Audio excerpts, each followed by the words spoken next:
देश के पूर्व प्रधानमंत्री मनमोहन सिंह जी का गुरुवार की रात को एम्स में निधन हो गया। उसके बाद पूरे देश भर की राजनीति और देश में शोक का माहौल है। एबीपी न्यूज के साथ है सुपारस भंडारी जी। इन्होंने काफी समय उनके साथ गुजारा था। इनसे जानते हैं कि क्या कुछ खास पल थे जिसको बता सकते हैं कि क्या किस तरह का निर्णय चल रहा था।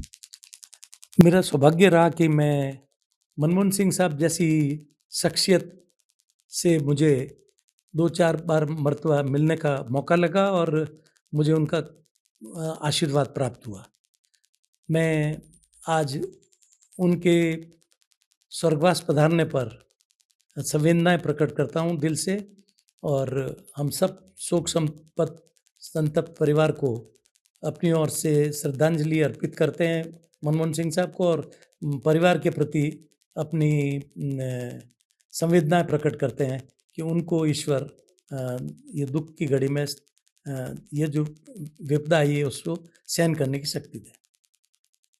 जहाँ तक आदरणीय मनमोहन सिंह साहब के पास में मेरा जो व्यक्तिगत जो मुलाकात हुई, वो एक मुलाकात तो ऐसी थी जिसमें मैं ये कह सकता हूँ कि जब वो वित्त मंत्री थे और नरसिम्हा राव साहब प्रधानमंत्री थे, उस समय एक ऐसा वाकया हो गया देश में जिसकी वजह से देश के एक बहुत बड़े ओहदे पर आसीन व्यक्ति को किन्हीं कारणों से उनको रिज़ाइन करना पड़ा।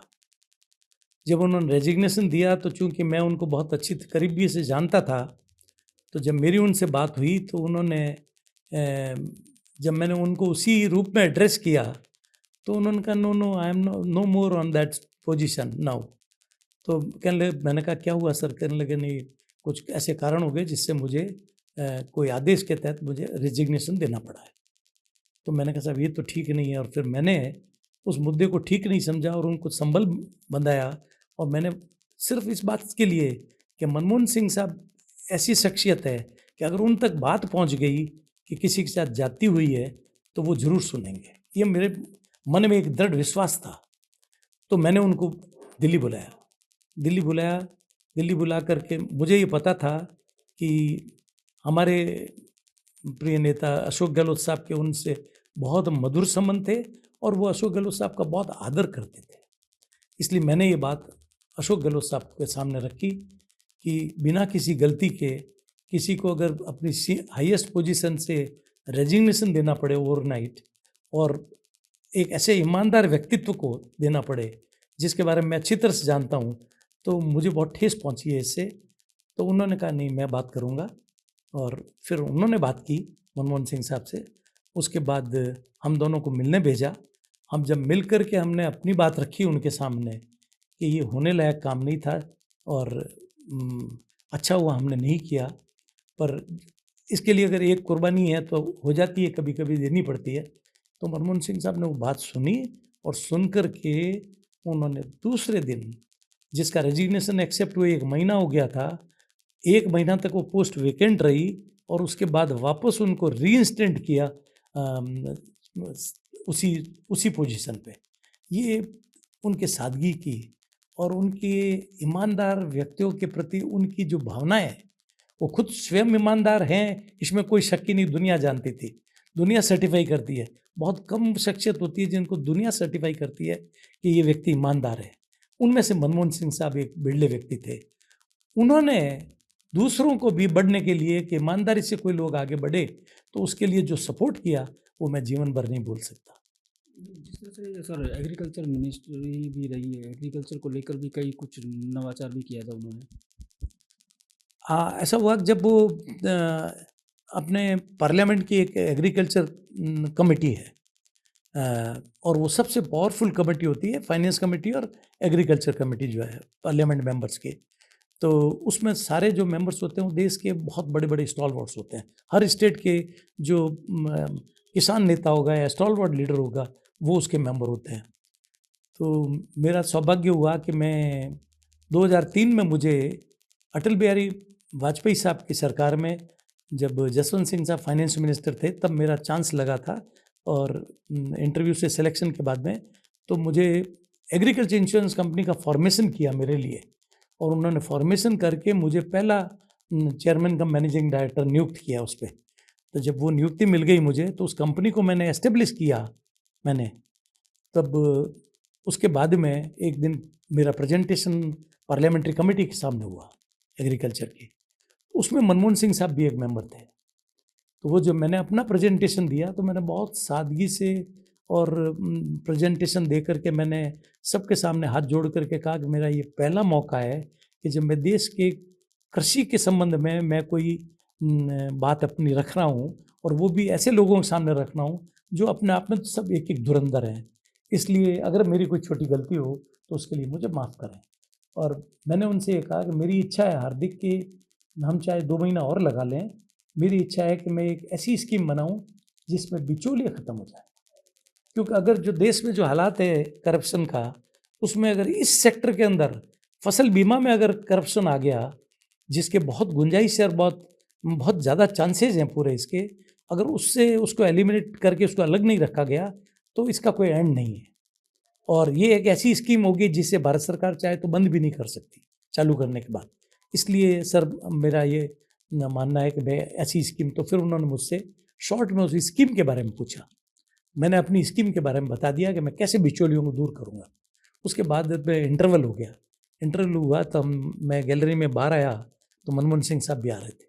तो मैं एक तरफ हो गया, तो उन्होंने मेरे को इशारा किया और मेरी पीठ थपथपाई, और उन्होंने कहा कि, मैंने कहा सर अभी बहुत हमारी शुरुआत है और मैं अपना प्रेजेंटेशन पूरा ठीक से नहीं रख पाया हूँगा, तो सॉरी, मैं माफ़ी चाहता हूँ। कहने लगे नहीं, whatever you have said, even if you achieve 25-30% of it, we will be very happy. ये उन्होंने मुझे देख करके और पीठ थपथपा करके जो मुझे मेरा हौसला बढ़ाया, तो उससे मैं उस स्कीम को लागू कर पाया। बाद में वो मैंने स्कीम लागू की उन्हीं के टाइम में। और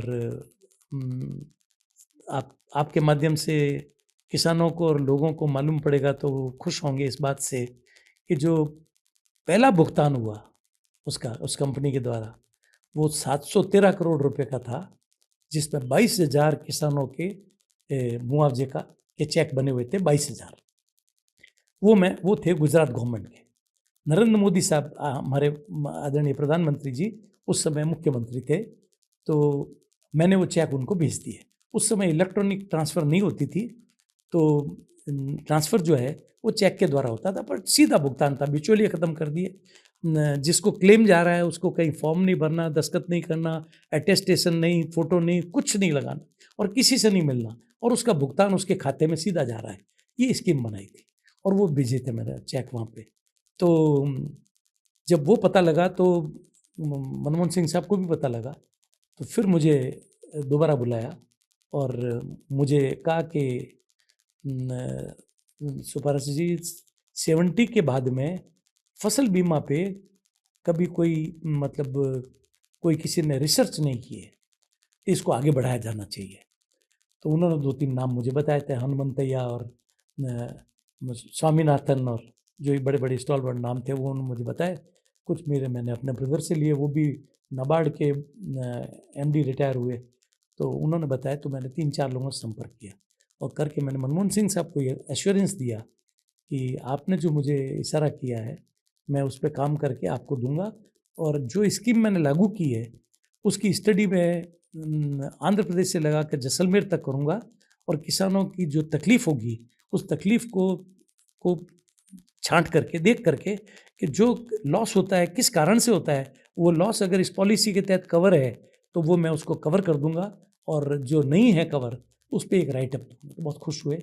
मैंने फिर 2 पेज में उनको एक राइटअप दिया जिसमें एक नक्शा बनाया मैंने कि किसान के फसल यहाँ से बोता है, बोने के बाद में क्या होता है, कैसे कैसे होता है, कहाँ कहाँ उसका खर्चा होता है, और कैसे प्रफुल्लित होता है, बीज जो है प्रफुल्लित होता है, उसके बाद में फसल आती है, और फसल आने के बाद में क्या नुकसान हो सकता है, उस तक का कवर करके इसमें ये कवर्ड है ये नहीं है, ये मैंने उनको दिया। तो बहुत खुश हुए वो इस बात से, और मुझे बहुत बधाई दी, और मुझे कहा कि आपको जो है अभी इसमें बहुत कुछ करना है।